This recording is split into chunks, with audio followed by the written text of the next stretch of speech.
by this Kobalt Miter Saw. I picked this Kobalt Miter Saw because of you. You've been telling me, or at least a lot of you have been telling me, you've got to check out the Kobalt Miter Saw.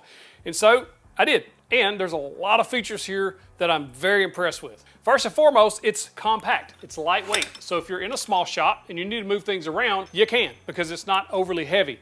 And you're getting plenty of capacity there with the 10-inch miter saw. I have a 10-inch miter saw. I have had a 10-inch miter saw for a very long time.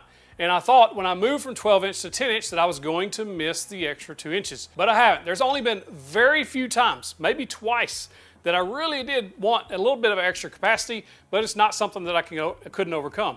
And the space savings here is just key. And 12-inch saws are more expensive. First and foremost, as far as accuracy go, dead accurate. I was able to cut perfect 90 degrees, perfect 45-degree angles using this saw straight out of the box.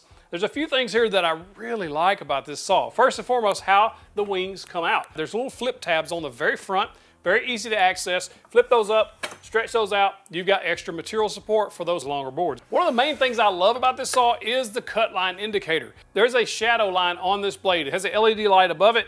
It shines that shadow down so you can actually see where you're going to cut, including the teeth of the blade, which is going to show you exactly the kerf that you're going to be cutting out so you can get more precise cuts. Fantastic feature, very well done. There is an on-off button on the very top of this handle if you don't want that cut line. This does include the standard miter saw clamp if you want to use one of those. The fences both extend in and out depending on your bevel cuts, things like that. Make sure you extend those out. Before you do a bevel cut, ask me how I know. This will cut from 0 to 60 degrees to the right, 0 to 55 degrees to the left. That's a really good capacity on a 10-inch saw. One of the cool things about this is a dual bevel miter saw, but there's a knob right in the back that says single or dual bevel, so you can lock it in single bevel mode or you can do dual bevel depending on what your needs are. And then to do the bevel, you don't have to reach around the back to find some knob back there that you have to twist or anything like a lot of miter saws have. This actually has it on the front, and I'm glad to see it. Flip this blue switch up on the top. It's a pretty good size. You're not going to mistake it for anything else. Be able to bevel that to the left. If you want to go to the right,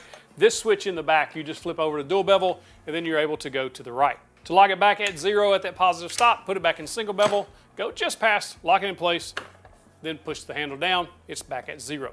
Now this is a 10-inch saw, but it does also have that sliding feature. That way you'll be able to make those longer cuts or wider cuts like this wider board here. Overall, if you're looking for a nice miter saw and you're on a budget and you're in a small shop, this might be one to look at.